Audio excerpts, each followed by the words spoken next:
And I believe we are live. We'll get a notification shortly. Well, says hello. Live on my screen. He's streaming live. Hello, guys. Welcome to another episode of Paris and Baz Cast, where we invite new guest speakers to talk about topics that impact property management, sales and finance, and definitely a lot of activities happening in this time of the year, especially with COVID-19, and a lot of news, a lot of speculation. And we've got the great Jack Henderson from Trelease Associates. Hello. Hello, guys. Good to be back on. Good to be talking again. That's it. That's it. Round two. Round two, hey. Bigger and better. Yeah. I think what's the saying? You've worked with the rest, now you're working with the best. I think that's the saying, isn't it? Oh, good on you. I gotta see that one. Mate, things are good. Things are definitely picking up in comparison to last month. So feeling a lot better buyer sentiment in the marketplace. Even little things like traffic being back on the roads. I was at Bondi Junction Shopping Centre today getting a few things and it was packed. So normality is very much on the cusp of returning.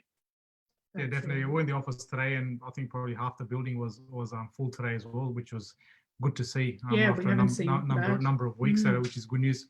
Hopefully the consumer confidence flows into the property market. And even like the thing that I was sort of I guess blew my mind today was Bondi Junction is a huge shopping centre, and it was very much packed, and everyone had bags of clothes or food or whatever they were buying. So people, it seems like in this area are not scared of spending money either. They've just been restricted from doing it for the last couple of weeks.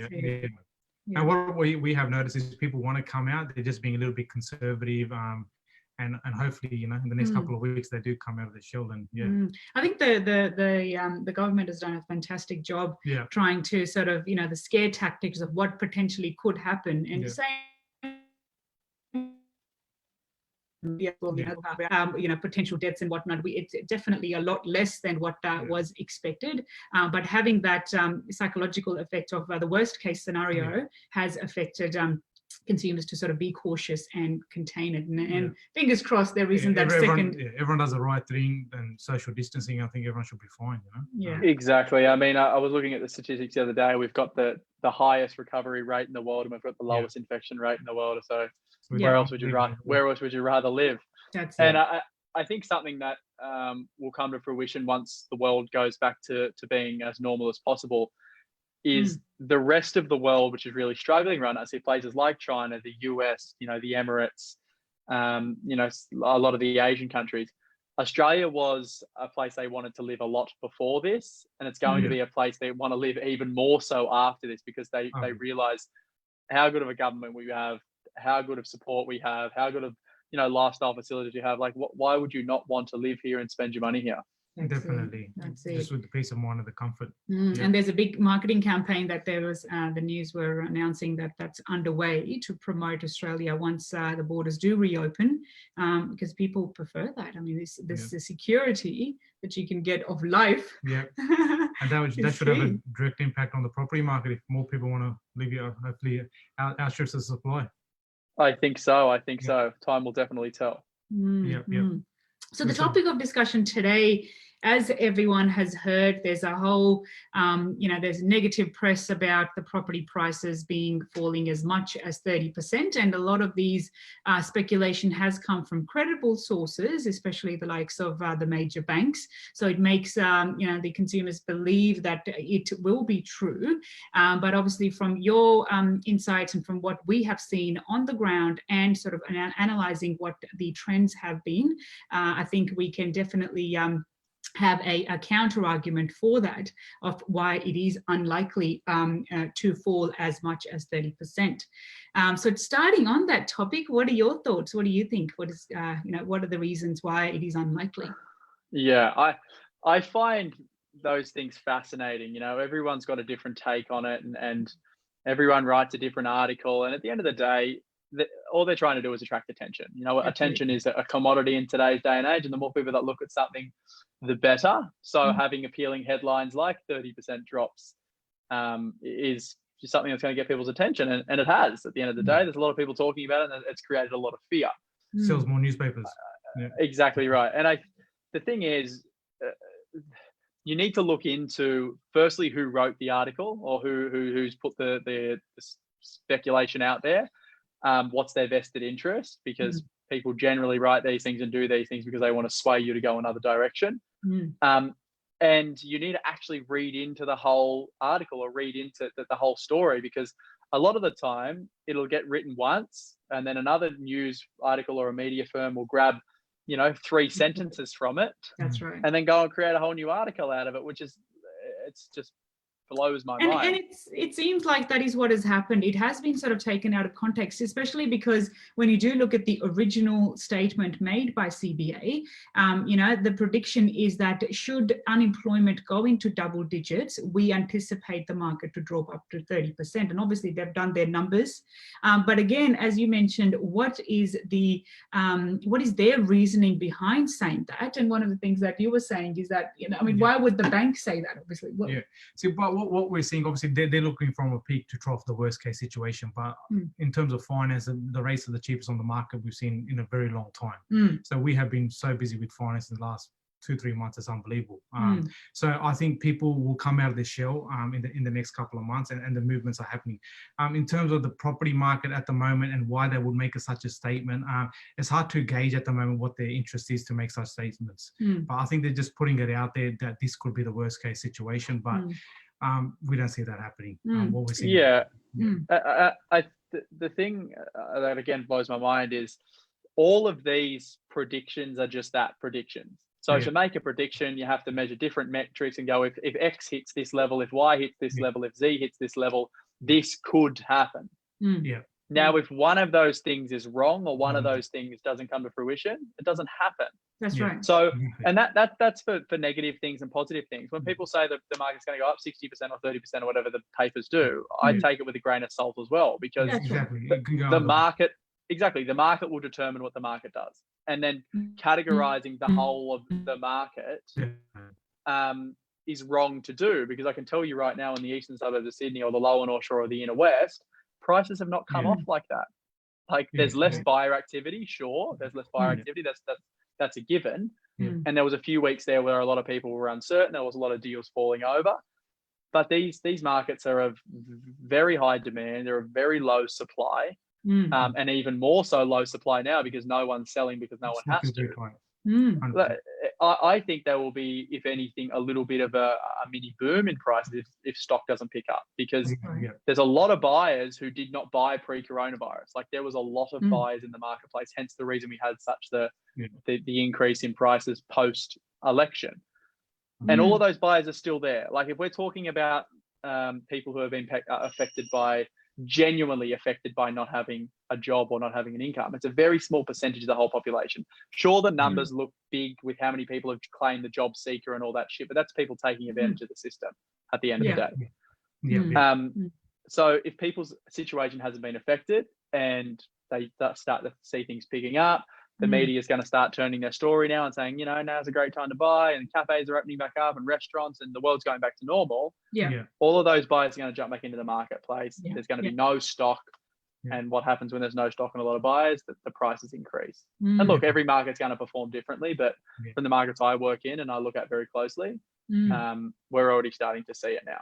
That's it. And obviously, like dissecting sort of supply and demand, the factors that impact on supply, for example, is DA approval of new properties. And if you look at some of the stats coming out from there, they have been record low. Obviously, there's a lag of when the approvals come in and when the supply comes into play, and when the property is available to be purchased. But what we have seen, there is a declining trend of DA approvals, which is going to impact your supply.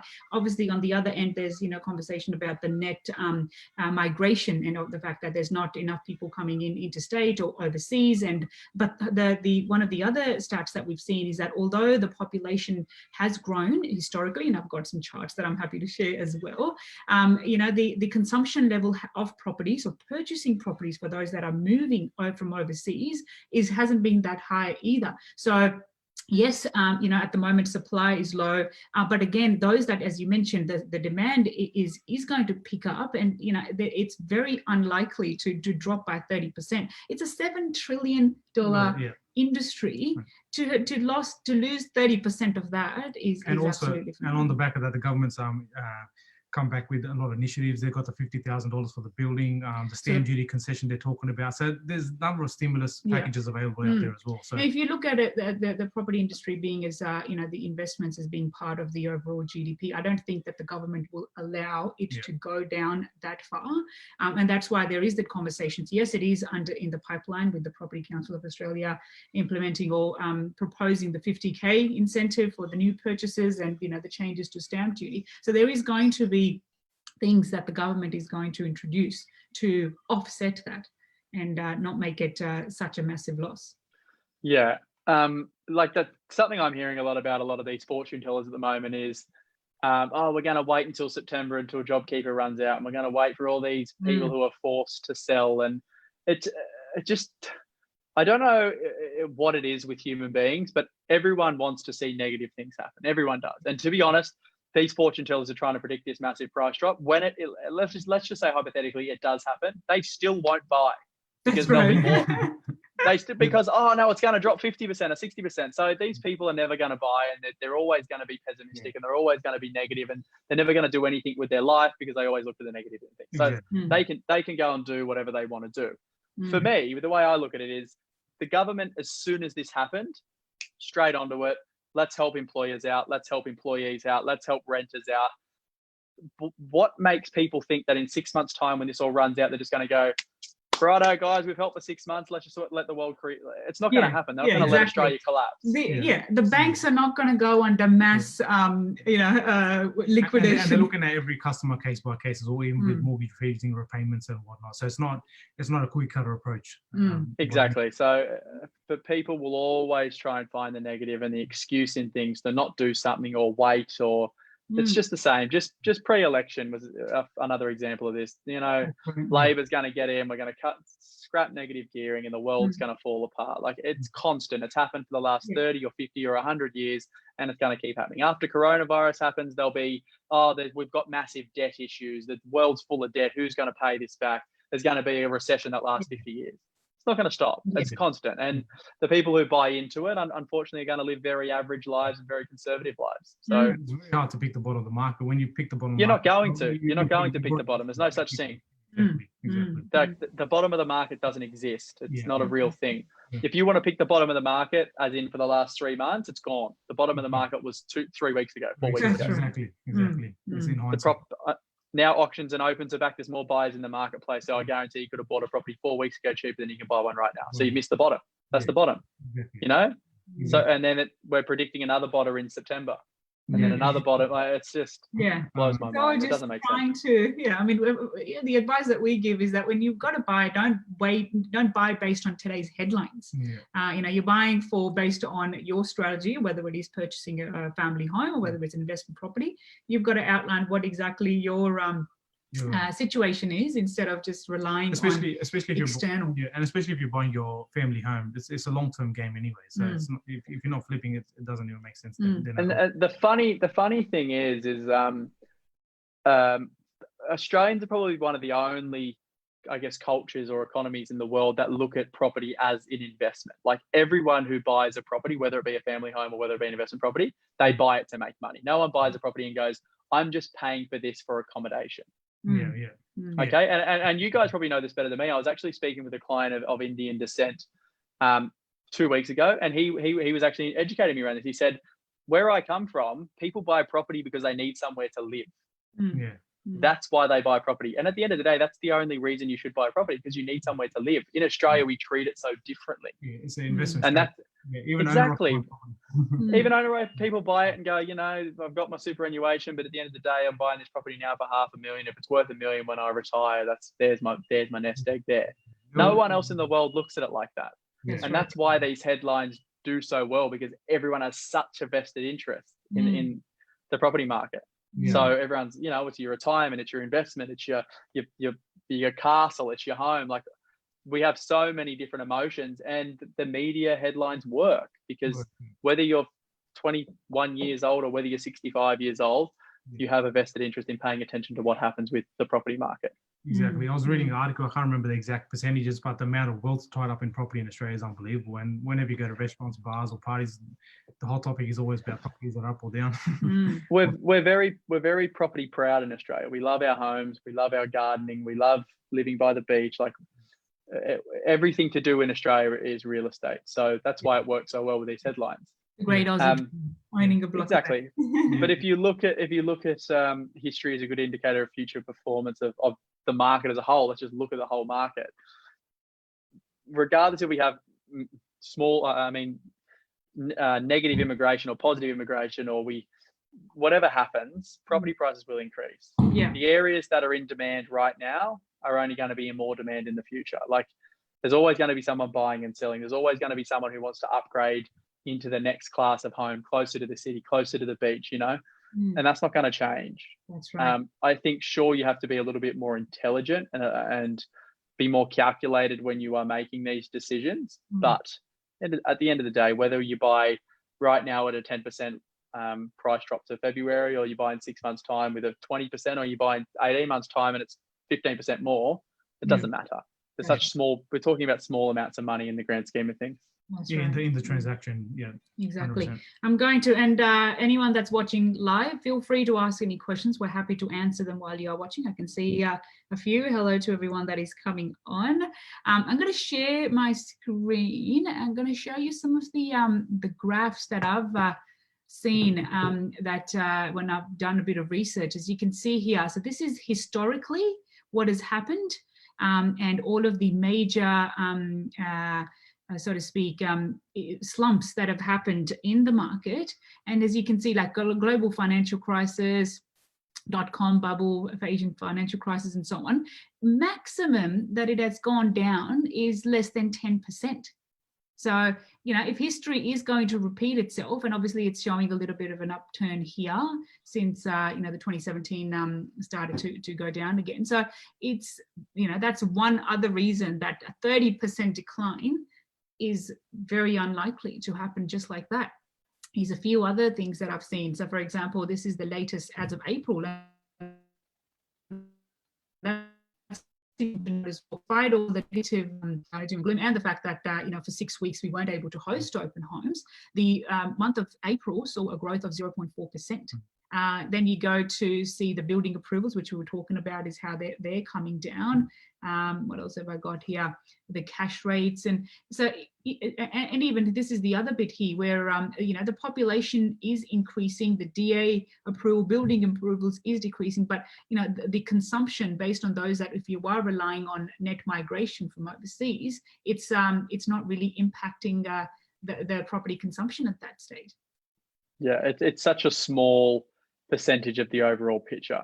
That's right. At the end of the day, us as Australians are the ones who control the majority of the property market. People can say the Chinese people coming in do it, and all these other factors. At the end of the day, the 26 million people who live in Australia are the 26 million people who control the majority of the property market. That's exactly. it. And the other trends that we are seeing currently, the fact that everyone's working from home, they're realizing that they don't have a designated spot for being able to work from home. So there is going to be those buyers that are actively looking as well. And that's going to become a new norm, exactly. As you see, and all of the major companies have realized that having their employees work from home is far more productive and better from a cost efficiency point of view for them as well. So it just makes sense. I think the churn is going to be there for the purchase of those kind of properties as well. Exactly. Yeah, it's fascinating. And look, I think what it comes back to is if you have a long-term view, you're buying it for a specific reason. Then what are you trying to time? What does it matter if it goes down 20 or 30%? Like, is that really going to make a massive difference if you're trying to accumulate wealth? Is that small percentage at the end of the day really going to get you from zero to where you want to be any quicker? That's right. Not really. 100%. It's a long-term game, especially if it's owner-occupied principal place of residence. So, yeah. Well, there you go. Well, thank you for the lovely discussion. Not a problem at all. Any final words before we finish up? Yeah, I just, the thing that really fascinates me and the thing that people get caught up is following the herd. Like everyone will jump back into the market when someone else does. That's right. And that just doesn't make sense to me. Like, it does not make sense to me whatsoever. So for me personally, like I bought a property personally 3.5, 4 weeks ago in the middle of coronavirus. Yeah. So, and the reason I did that is because I want to buy in isolation, not in competition. Yeah. If I can buy when no one else is buying, I control the negotiation, not the other way around. Yeah, that's right. And they want to buy when there's competition, when they say it doesn't make sense to me. Why would you want to wait in a line of 20 other people to go into open for inspection and have 17 offers on the table and negotiate with all these other buyers? Because you feel more at home and more comfortable. And as soon as you make that transaction, and let's say you buy the property, you've got no control over the market anymore. That's right. Whether it goes down 20% or up 30%, you're in the market. So it's so fascinating to me. People think they have a lot more control over things than what they really do. Absolutely. So if you were to pick a number based on what you're seeing in the 6 to 12 months time, what do you anticipate would happen? I don't think it's going to be a negative market in any stretch of the imagination. Look, everywhere performs different. I'm talking about the markets that I work in. Let's talk Sydney Metro.